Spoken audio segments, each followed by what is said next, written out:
Do you have 5 minutes? Do you have just 5 minutes? We're going to check out the Assassin's Creed Origins gameplay. It's only about 5 minutes long. I'm ultra late with this. I'm very sorry, but I had to upload this. I do really want to watch this with you all so we can all talk about what we think and just discuss things amongst ourselves in the comments below. The more I hear and see about Assassin's Creed Origins, the more excited that I get. This looks like it's really taking elements from The Witcher 3, Shadow of Mordor. It's taking the best out of so many games and combining it into one. You know, you level up, now you get XP, you can pick up items and actually keep them, you don't have to drop them. You know, it's more of a RPG sort of feel to it, or an action-based RPG. Either way, I'm not going to ramble on about it. Let's just get this trailer going and we'll talk about the gameplay as we're viewing it. I can't wait till this comes out. Definitely getting the collector's edition for this. Stay tuned for the unboxing. It looks like that we don't actually get eagle vision anymore in Assassin's Creed Origins as well, from what I've seen. No more eagle vision. Instead, we get this eagle similar to the one that we had in Primal. Have you all played Far Cry Primal? Pretty awesome game. Basically, the eagle roams, you know, flies around and just tags enemies and places of interest, and then you have to kind of just sneak on in. It looks like it's taking that and incorporating it into the game rather than using eagle vision where you see through walls and tag enemies that way. The horseback is definitely a feature that I've wanted in every Assassin's Creed game. I can't remember which ones had it. There was a couple that had it. I think it was part of the Assassin's Creed 2 games, the series. But I don't remember which ones they are exactly. There's too many. I played too many. But horseback is definitely a feature that I thought should have been in every Assassin's Creed game. It really adds to that exploration type adventure feeling. I could just roam around on the horse for a while.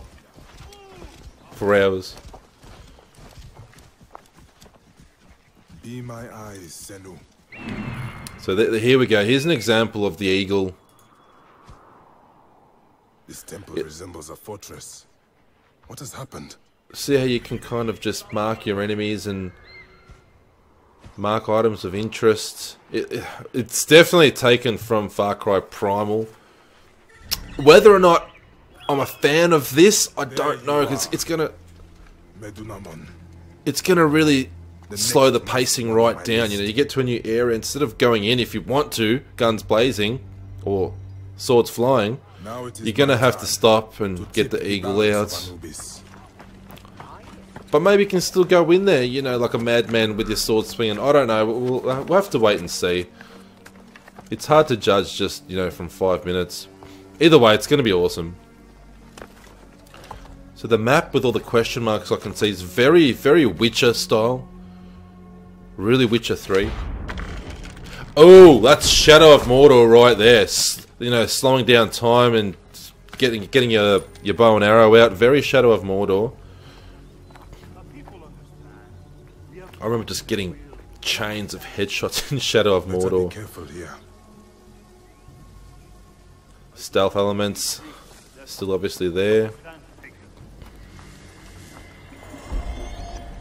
The thing about Assassin's Creed is with combat, they've basically, I remember in the early games you could chain together combos, execution combos, and there'd be 20 enemies around you and you're just chaining these one-hit kills. I was walking around with a double-handed sword just killing guys with chain fatalities. This is an example of the items you can pick up. You know, it looks like it's just got a legendary bow there. Got a legendary a little bit easy there. But I like how you can pick up items and upgrade them that way instead of, you know, having to drop them all the time. Very, very RPG. And that's an awesome feature. I'm very, very happy with that. I think that's where Assassin's Creed did actually lack with their items. I mean, sure, you could upgrade your items, but if you save enough money or gold or whatever the currency is in the game, you could buy the absolute best item, and everything else, it just becomes obsolete. You know, you don't need to buy some of the shittier items when you've already got the best one if you save enough currency. So hopefully they work out a system where upgrades are a bit better. Hopefully there's still stuff you can buy, really awesome items, but I think the best ones you'll have to find in the world. There's a level up, so we do level up in the game. So I'm assuming we have like a talent tree and upgrade abilities. It's pretty exciting. Assassin's Creed has never had a talent tree and abilities that you upgrade in that manner. Here we go. You will die, Medunamun. Here's the assassination, Medunamun. Oh, and here's a good look at the combat. Did you see how quickly he strafed there? Dodged? Yeah, I've never really seen him move so smoothly, the assassin in Assassin's Creed games. It's going to be good. And what I was talking about the combat earlier is the game basically went from one extreme to another. You could chain all these fatalities together and kill like 20 enemies around you, to where you're struggling to kill 2. Oh, slow-mo arrow. Looks like we control the arrow. Headshot.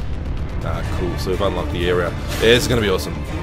Ultra excited. And I really can't wait to explore some of the underwater places, the Colosseum, the animals. October 27th. Pre-order now and get a bonus. Yeah, that was 5 minutes of gameplay. I'm ultra excited just from what I've seen there, and that's just the tip of the iceberg. I cannot wait to play this. They can still screw it up, particularly if they use a plethora of microtransactions. Microtransactions piss me the hell off. They're unnecessary. We pay enough for the game. Let us complete a game 100% without having to use microtransactions, goddammit. There's enough games out there with microtransactions, or stick your stupid microtransactions to the iPhone and Android type games, not to the console games that we pay a fortune for. If the game's free, fair enough, have a microtransaction. If we're paying $100 or $200 for collector's editions, don't give us any microtransactions. That's absolute garbage. The combat in particular I was impressed with. Like I kept trying to say, I loved doing the chain fatalities where you could just pretty much one hit kill, chop off freaking heads and stuff around you with 20 or 30 enemies surrounding you. It went from that to the absolute other extreme where you're struggling to kill 2 enemies. If you're spotted, you have to like, counter attacks and do awkward dodging. The dodging there looks really smooth, how he's strafing around. Very, very action RPG type style. I love it. I think it's going to be awesome. The only thing I'm not too impressed with or particularly looking forward to is the eagle. You know, tagging enemies with the eagle.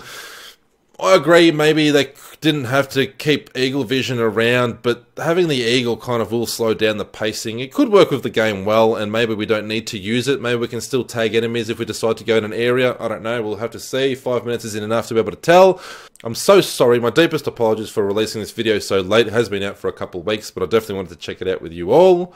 Stay tuned to the channel, boys and girls, for more Assassin's Creed Origins. My next video will be about Diablo 3 and the brand new features in patch 2.6, which is out now. Stay tuned. Don't forget to subscribe, and that video will be coming out really, really soon. I promise ya.